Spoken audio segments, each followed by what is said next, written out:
नमस्ते, good morning. आज भी हम ब्रीदिंग के ऊपर ही बात करेंगे।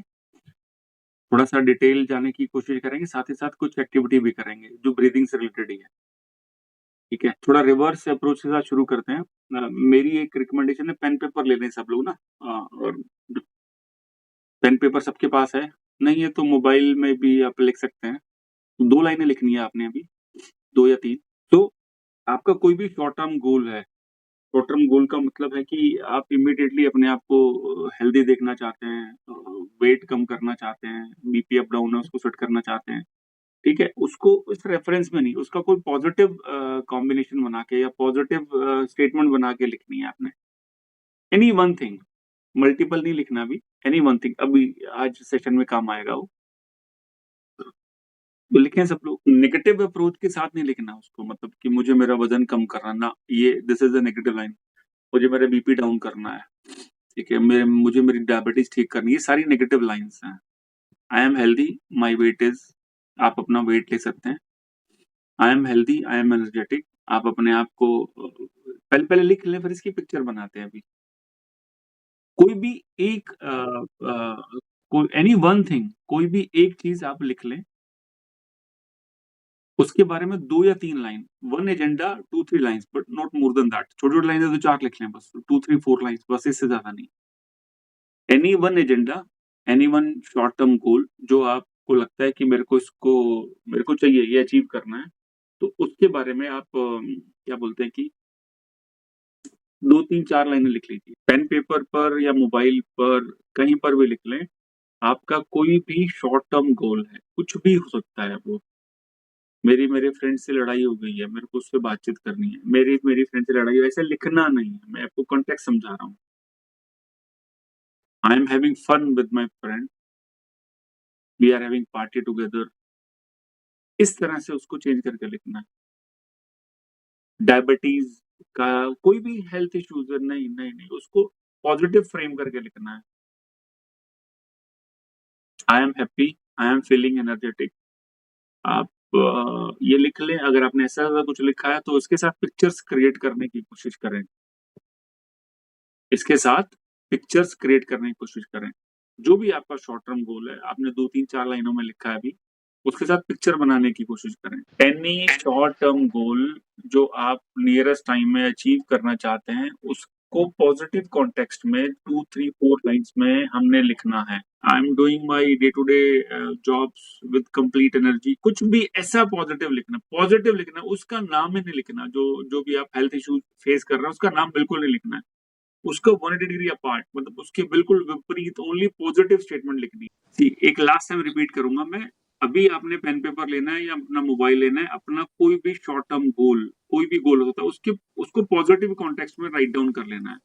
पॉजिटिव कॉन्टेक्स्ट में मतलब कोई डायबिटिक है, किसी का बीपी का इश्यू है, किसी का कुछ है, वो वर्ड तो यूज ही नहीं करना है। अगर वो चीज नहीं है, तो आपकी बॉडी, आपका मेंटल लेवल कैसा होगा, उसके बारे में आप अपनी 2-3-4 लाइनें लिखें, ज्यादा नहीं लिखनी, 3-4 लाइनें बहुत होती हैं, ठीक है? फर्स्ट स्टेप पेन पेपर उठाना है, सेकंड स्टेप वो चीजें लिखनी है, कोई भी एक शॉर्ट टर्म गोल को लिखना है।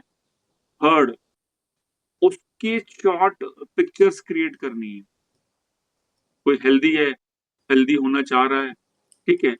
वेट का इश्यू है, डायबिटीज का इश्यू है, बीपी का इश्यू है या कोई और इश्यू है, तो उसके अगेंस्ट में आपकी बॉडी कैसा बिहेव करेगी, आप मानसिक स्तर पर कैसा फील करेंगे, मेंटली आप कैसा फील करेंगे, वो लिख लेना है।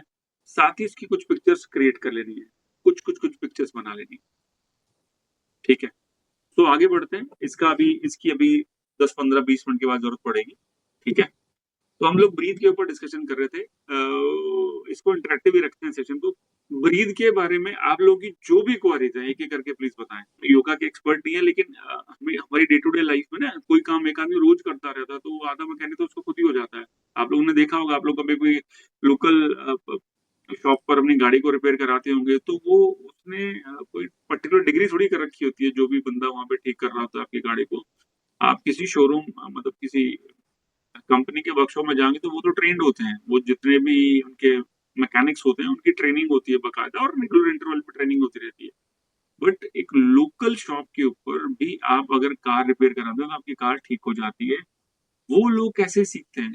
अगर कोई भी इंसान एक ही काम को रोज करता रहता है किसी की गाइडेंस में और फिर वैसे ही करता रहता है, तो एक टाइम के बाद उसको परफेक्शन तो नहीं आती, लेकिन बहुत अच्छे लेवल पे वो किसी भी चीज को सीख सकता है। हम सब लोग जब से पैदा हुए तब से सांस ले रहे हैं, ठीक है? श्वास हमारा कंटिन्यूअसली चल रहा है, श्वास है तो हम एग्जिस्ट कर रहे हैं, श्वास नहीं होगा तो हम एग्जिस्ट नहीं करेंगे। तो बट ऐसा हो जाता है कि सुपर कॉन्शियस में एक चीज चली गई, ये तो अपने आप ही चलता रहता है, हमारा ना इस पर ध्यान जाता है ना कुछ और होता है। सो अगर थोड़ा सा ध्यान इस पे देंगे हम, हमारे ब्रीथ का पैटर्न क्या है, कब कौन से मूड में हम तेज सांस लेते हैं, धीरे लेते हैं, हल्की लेते हैं, उथली सांस लेते हैं, हमारा ब्रीथ पैटर्न एवरी इमोशंस के साथ चेंज हो जाता है। चाहे स्पीड चेंज होती है, चाहे क्वांटम चेंज होता है, चाहे कुछ भी चेंज होता है, चेंज हो जाता है। हर इमोशंस के साथ हमारी श्वास की गति, श्वास का क्वांटम सब जुड़ा हुआ है, ठीक है? धीरे-धीरे हम उसको रिकॉग्नाइज़ करते हैं, तो हमें समझ में आना शुरू हो जाता है कि यस, मेरे emotions are directly proportional to my breathing pattern, breath pattern. हमारी पुरानी संस्कृति, कल्चर ये कहता है, किसी अच्छे काम के लिए जाते थे तो मदर, दादी, बुआ आपको मीठा खिलाती थी, दही, चीनी या व्हाटएवर कुछ ना कुछ चलता था। हमारे कल्चर्स बड़े स्ट्रॉन्ग रहे हैं इस मामले में, ठीक है? किसी चीज़ की शुरुआत करने जा रहे हैं, आप किसी अच्छे नए काम के लिए जा रहे हैं, तो ऐसा कहा जाता था कि भगवान का नाम जिसको भी आप फॉलो करते हैं, जिसका भी आप मतलब घर में पाठ पूजा होती है और साथ ही साथ कुछ मीठा खा के घर से निकलो, अच्छी खबर आएगी टाइप्स, ठीक है? तो इट ऑल डिपेंड्स, हमारा जो सिस्टम था पुराना वो कंप्लीटली हमारे न्यूरॉन्स के लिए बनाया गया था। हमने धीरे-धीरे उस सिस्टम को छोड़ दिया है, हमें लगता है कि ये तो बातें गड़बड़ है, दकियानूसी हैं या व्हाटएवर जो कोई भी थॉट है। जबकि आप कोई भी प्रैक्टिस के अंदर जाएँगे, वक़्त के साथ प्रैक्टिसेस बदलती हैं, लेकिन उसका अल्टरनेट उसके इक्विवेलेंट या मतलब आस-पास का आ जाना चाहिए। हमारी जितनी भी प्रैक्टिसेस थी वो सारी की सारी हमारे न्यूरॉन्स को हिट करती थी। चाहे फास्टिंग रखना हो गया, चाहे बहुत सारी पाठ पूजा करना हो गया, घर आए मेहमान का आदर मान सत्कार करना, कुछ भी कोई भी प्रैक्टिसेस हैं, आप 30, 40, 50 साल पहले तक जो होता था, वो हमारे न्यूरॉन्स को चेंज करता था। जैसे-जैसे हम प्रैक्टिसेस से बाहर आ गए, हमने अल्टरनेट प्रैक्टिसेस नहीं ढूँढी और हुआ क्या कि हमारे न्यूरॉन्स की जो क्या बोलते हैं कि ट्रेनिंग थी, वो हमने मिस कर दी। न्यूरॉन्स की ट्रेनिंग हम मिस करते जा रहे हैं। पुराना सिस्टम बहुत अच्छा था, नए सिस्टम में हम गैप क्रिएट कर दिया, न्यूरॉन्स को हम कुछ दे ही नहीं पा रहे हैं, ठीक है? आप में से बहुत सारे घरों का जो भी कल्चर होता है, कैसे खाना बनना है, कैसे खाना जाना है, खाया जाना है, कैसे डाइनिंग टेबल पे खाना सर्व होगा, कैसे पाठ पूजा होगी, कोई घर में आएगा, तो ये सब आप देख रहे हैं, आपको किसी ने कोई लिख के, कोई पीपीटी देख के थोड़ी समझाया। बचपन में आप घर में रहते थे, घर में देखते-देखते कौन कैसे क्या कर रहा है। आपकी जॉइंट फैमिली थी, कज़न ब्रदर से सीख लिया। नहीं थी जॉइंट फैमिली तो आपके ब्रदर सिस्टर हैं, पेरेंट्स हैं, उनसे सीख लिया। घर में चाचा-बुआ हैं, उनसे सीख लिया। कौन पीपीटी लेके समझा रहा था आपको? कुछ ऐसा होता ही नहीं था कि आपको कोई पर्टिकुलर थ्योरी पढ़ाई जा रही है कि नहीं कोई घर में आएगा मेहमान तो ऐसे करना है, नहीं। आपके न्यूरॉन्स की ट्रेनिंग कंटीन्यूअसली चलती रहती थी।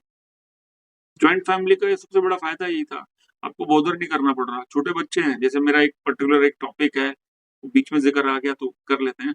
पहले जॉइंट फैमिलीज़ होती थी, 10-20 लोग घर में रहते थे और अड़ोस-पड़ोस के साथ भी आना-जाना होता था।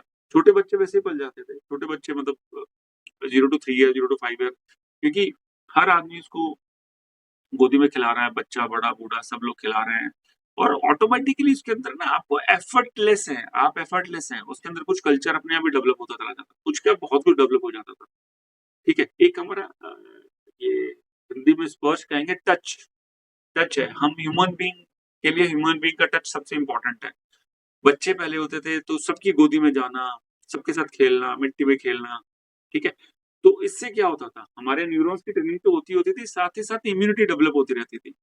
आज हम जितने भी इंजेक्शंस लगवाते हैं, जितने भी आपके ये क्या बोलते हैं 0 टू 5 ईयर लगते रहते हैं ना दुनिया भर के इंजेक्शंस, ठीक है? कभी पोलियो का, कभी इसका, कभी उसका, वो क्या करते हैं? आपके अंदर इम्यूनिटी डेवलप करते हैं, ठीक है? आप एक कम्युनिटी में रहते थे, आपका घर ही 10, 15, 20 लोगों का होता था, पड़ोस-वड़ोस मिला के 3, 4 लोग ऐसे ही हो जाया करते थे, ठीक है? उन्हीं के अंदर घूमना-फिरना, खाना-पीना, किसी का जूठा खा लेना, किसी का कुछ कर लेना, ये बच्चे ऐसे ही बड़े होते थे और आप देखिए इम्यूनिटी कितनी स्ट्रॉन्ग होती थी।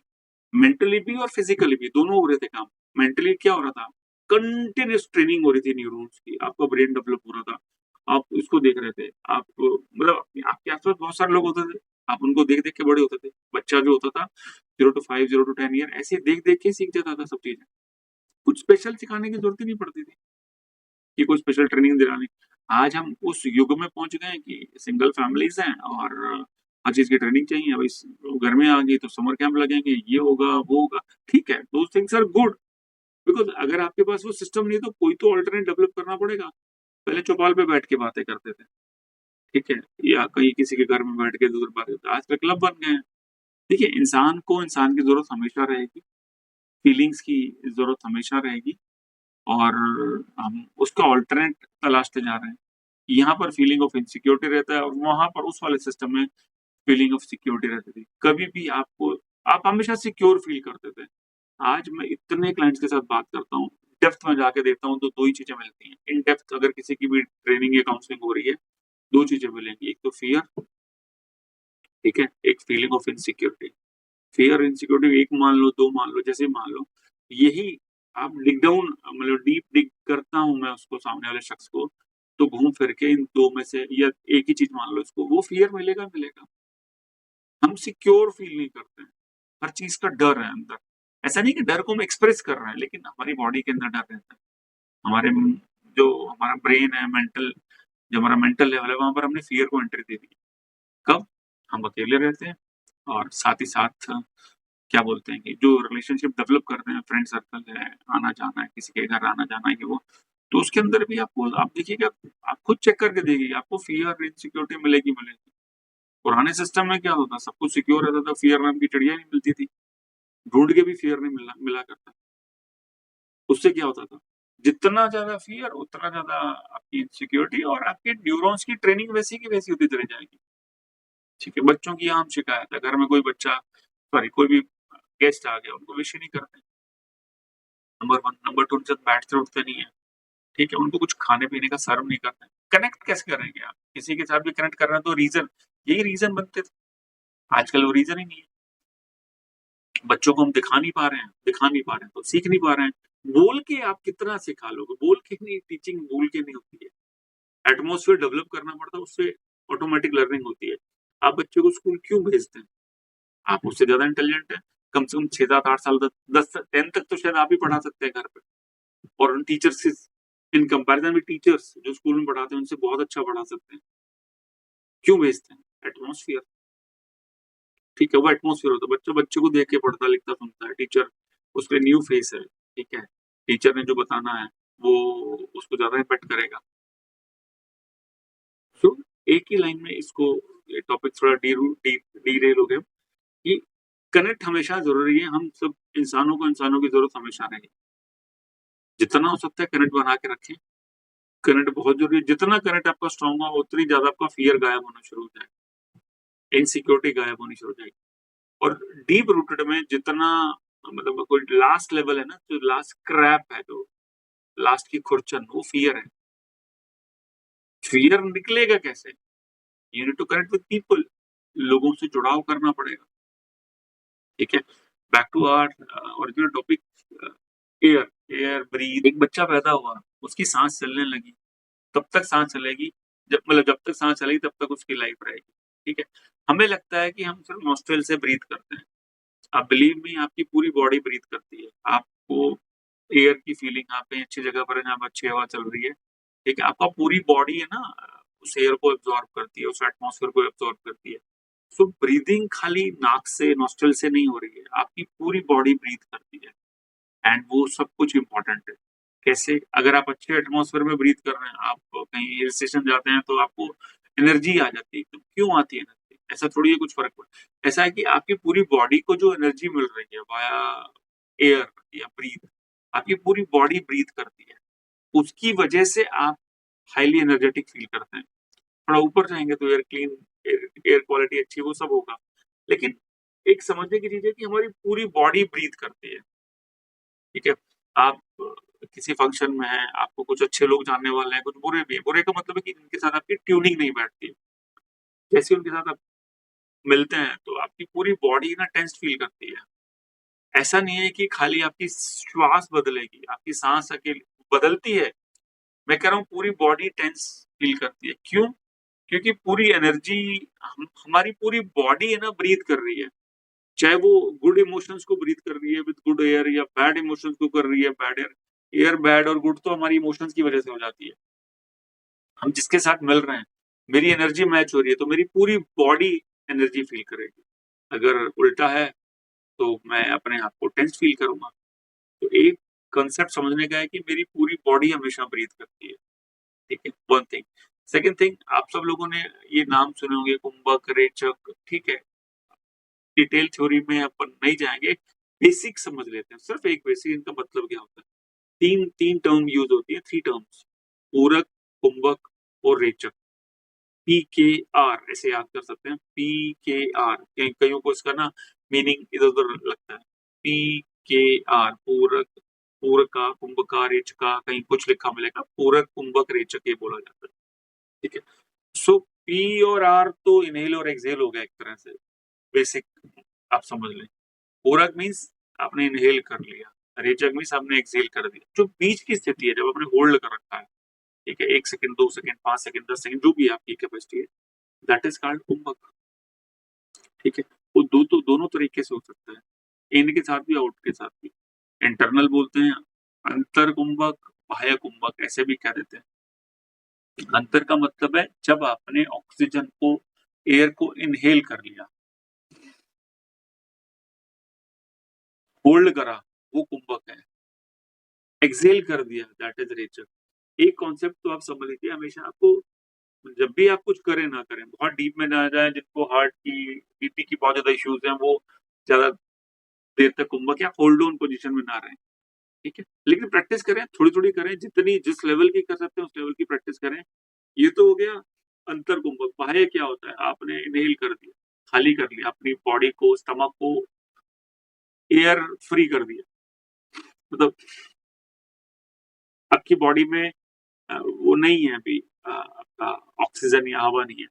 तो उस टाइम जब आपने होल्ड कर लिया, आपकी बॉडी ऑक्सीजन फ्री है अभी, वो होल्डिंग कर ली, तो वो बाह्य कुंभक हो गया। ठीक है, तो इस तरह से टर्मिनोलॉजी यूज करते हैं, बट हमारे किस काम की टर्मिनोलॉजी। ठीक है, हमारे साथ दो ही चीजें होती हैं, या तो हमें बैड मेमोरीज को निकालना है, हम इतनी प्रैक्टिस कर चुके हैं उसकी, अपना फिर से करेंगे क्लिनजिंग। क्लिनजिंग शावर वाली टेक्निक से कर सकते हैं, ये हमारी बेस्ट है। वो ऋषिकेश में आप गंगा किनारे बैठे हैं, टाइप्स को क्लिनजिंग इस तरह से करते हैं। और भी रास्ते हैं क्लिनजिंग के।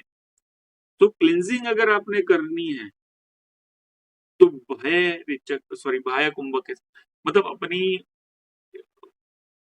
कैसे समझाऊं, कोई इमोशन से आप उसको बाहर निकालना चाहते हैं, तो बार बार आपके दिमाग में आ जाता है। आप, ठीक है, अभी भी आपके दिमाग में आ रहा है, या ये कभी भी दिन डे टाइम में आपके दिमाग में कोई नेगेटिव इमोशंस आ गया, किसी के बारे में गलत सलत बोला, अच्छा बुरा, तो ब्रीथ को आउट कर दें, कंप्लीटली एक्सहेल कर, कंप्लीटली एकदम खाली कर लें पेट, होल्ड करें 2 4 5 सेकंड। ठीक है, और अभी आपको जो नेगेटिव थॉट आ रहा था या नेगेटिव इमोशन डेवलप हो रहा था, वो बाहर निकल गया।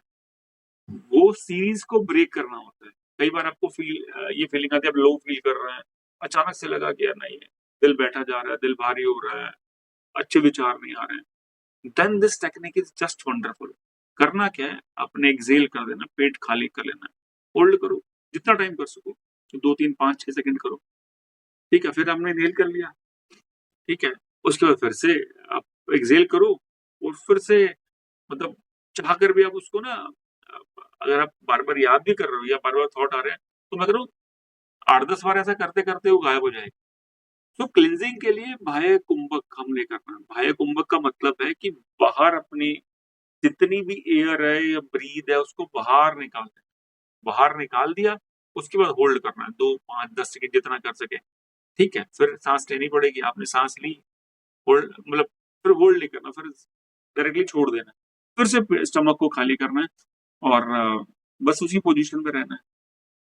When ever we want to do the cleansing, हमारे इमोशंस, हमारा मेंटल लेवल थोड़ा गड़बड़ है, तो हम इस टेक्निक को, जो अंत्य कुंभक है वो क्या है, आप किसी चीज को प्राप्त करना चाहते हैं, कोई आपका ड्रीम मैनिफेस्टेशन करनी है, विजुअलाइजेशन करना है, किसी चीज को बार बार, जैसे अभी मैंने थोड़ी देर पहले आपने लिखवाया और ऊपर है, वो भी करेंगे। ठीक है, उसका तरीका ये है कि इनहेल करो, होल्ड कर लो, पूरी प्राणवायु ऑक्सीजन आपके अंदर है, और उस टाइम पे आप मैनिफेस्टेशन करना शुरू कर दो, जो भी है, जितना भी आप करना चाहते हो, जिस लेवल तक करना चाहते हो। मल्टीपल थॉट से हमेशा बचो। एक ही सीरीज को पकड़े, ऐसा नहीं हो कि एक साथ ही सब कुछ कर लें। प्रैक्टिस करने से धीरे धीरे आएगा। एक ही टॉपिक या एक ही थॉट को पकड़ें, इनहेल करें, उस के पिक्चर्स को, विजुअल्स को रोटेट करें अपने ब्रेन के सामने, फोरहेड के सामने, और जितना होल्ड कर सकें 2 5 10 सेकेंड, उसके बाद एक्सेल कर दें, फिर करें। एक ही थॉट को बार बार बार बार करें। तो अभी अपन इसी को करेंगे। आप सब लोग प्लीज सेटल होकर, अगर पाइन सीधी रखें, बैठ जाएं, खड़े ना रहें। अगर आप इधर उधर टहल रहे हैं तो भी मत करें इसको, ठीक है? सीधे बैठ जाएं, एकदम सीधे स्ट्रेट बैठ जाएं। हाथ में कुछ है उसको भी ड्रॉप कर दें, कुछ अपने पास ना रखें, ठीक है? अभी जो हमने 4 लाइनें 3 लाइनें लिखी थी, उसको एक बार पढ़ना शुरू कर दें। इन द मीन वाइल उसकी पिक्चर्स को बनाना शुरू कर दें। मैं बाकी की इंस्ट्रक्शन देता हूँ। जो भी पिक्चर्स हैं वो बनाना शुरू करें, जो भी हमने लिखा था अभी थोड़ी देर पहले, ठीक है? स्ट्रेट स्ट्रेट पोजीशन में बैठ जाएं, स्पाइन सीधी कर लें। हमने इनहेल करना है। आप में से कुछ लोगों का, मैं कल भी किसी से बात कर रहा था तो आया कि आंखें बंद करने को, आपका जो मन करे वो कर लो, जैसे आपको अच्छा लगे वैसे कर लो,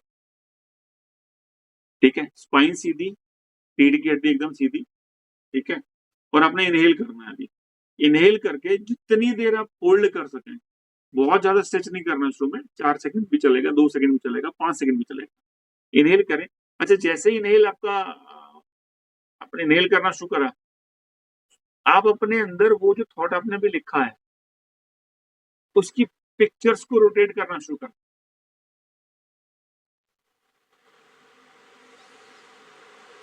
मैं कोशिश कर रहा हूँ, आप सब लोग ये क्वेश्चन आंसर लेंगे।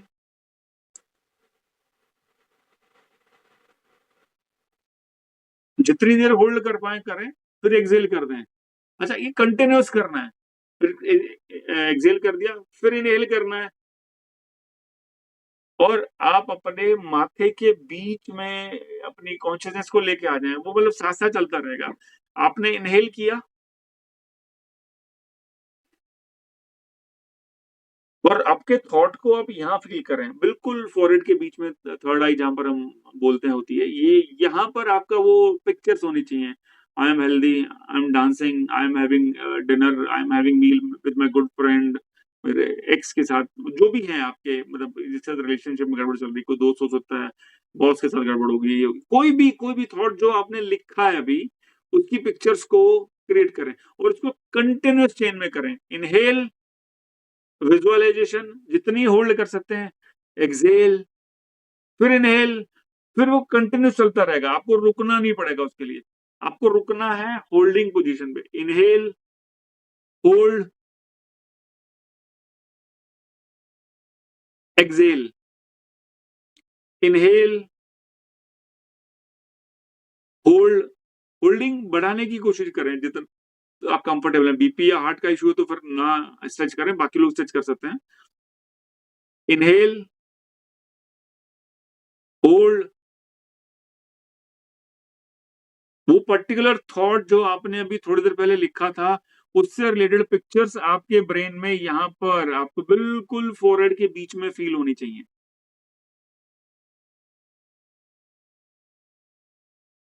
कंटिन्यूस करें, 8 10 12 15 तक जाएं। कुछ और सोचना ही नहीं है आपके जहन में, सिर्फ वही थॉट जो आपने पेन पेपर से या मोबाइल पे भी थोड़ी देर पहले लिखा था, वो और उसकी पिक्चर्स बस यहाँ पर चक्कर काट रही हैं, यहाँ पर वो रोटेट हो रही हैं।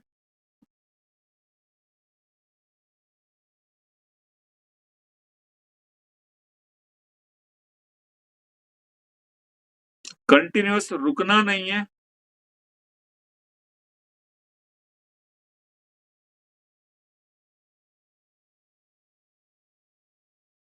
Inhale, hold, visualisation will be now the continuous process. 4 5 6 set सबके हो चुके होंगे, 4 5 6 ब्रीद हो चुके होंगे।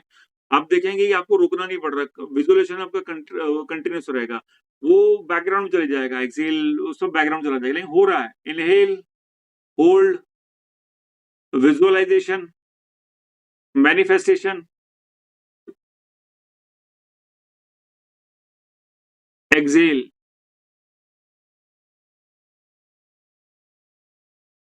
सिंगल थॉट जो आपने थोड़ी देर पहले मोबाइल में या पेन पेपर पे लिखा था, वो आपकी आंखों के आगे कंटिन्यूअसली घूम रहा है। हाईलाइट हो रही है चीजें जब आप होल्डिंग पोजीशन में, जब आपने ब्रीथ को होल्ड कर रखा है।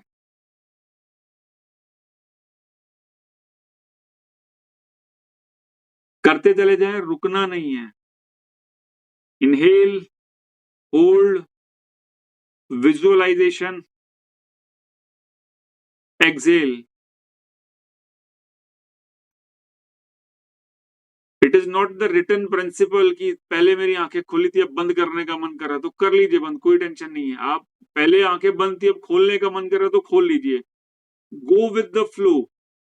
Inhale, hold, visualisation. आपके माथे के बीच में वो पिक्चर्स रोल ऑन हो रही है, यहाँ पर आपको विजुअल्स नजर आ रहे हैं और विजुअल्स बढ़ते हुए नजर आने चाहिए, बिल्कुल बढ़ते हुए।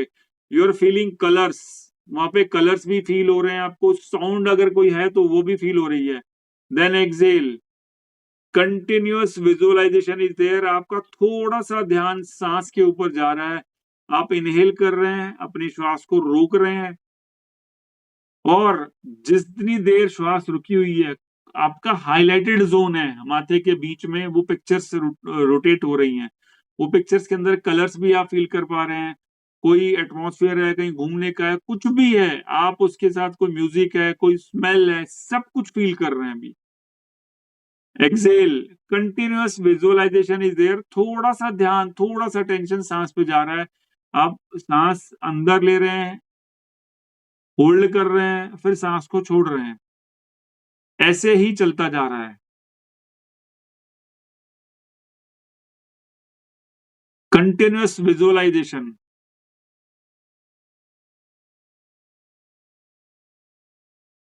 कलर्स भी आपको दिख रहे हैं, साउंड भी आपको फील हो रही है।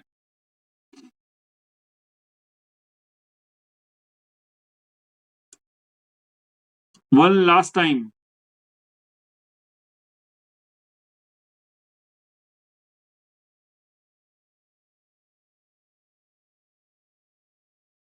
सो back to normal position means आप बैठे रहें और अपनी ब्रीथ को नॉर्मल करें, सहज करें, मतलब स्पॉन्टेनियस ब्रीथ को करें, सेटल हो जाएं। आपको अगर कुछ भी कहीं से भी स्टार्ट करना, ए फॉर एप्पल, एएनआर से स्टार्ट करना है तो ब्रीदिंग, कुछ और करने की जरूरत ही नहीं है, बाकी सब बाद में आते हैं। सब चीजों की काउंटिंग बाद में आएगी, सबसे पहले आपको ब्रीदिंग कर, कैसे भी करो, गलत सलत करो लेकिन करना शुरू करो, ब्रीथ को ऑब्जर्व करना शुरू करो, तो लेफ्ट राइट अपने आप समझ में आ जाएगा। गुस्सा है तो समझ में आ जाएगा, ऐसा है तो वैसा समझ में आ जाएगा, स्ट्रेस में है तो समझ, मतलब आपको अपने आप अपनी नॉलेज होती चली जाएगी, मेरी बॉडी कैसे बिहेव कर रही है, कैसे रिएक्ट कर रही है, मेरा उस टाइम पे ब्रीदिंग पैटर्न क्या है, धीरे धीरे आपको समझ में आने लग जाएगा।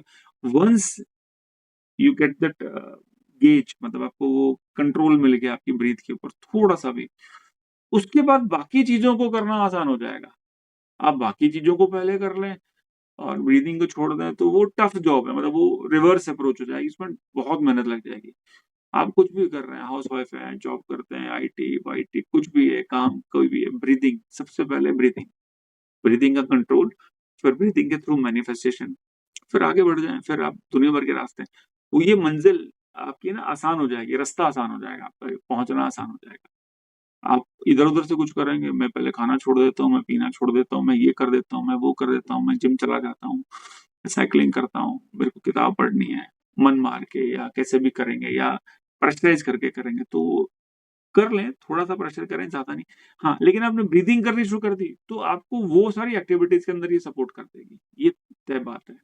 अच्छी चीज़ें लेफ्ट नोज़ से करनी है, जो फिज़िकल एक्टिविटी वाली चीज़ें वो राइट नोज़ से करनी है, ज़्यादा याद रखने की ज़रूरत नहीं है। ठीक है? चलिए, कल फिर मिलते हैं एक अच्छे से सेशन के साथ। आप सब लोगों का बहुत-बहुत धन्यवाद। कल मिलते हैं इसी टाइम।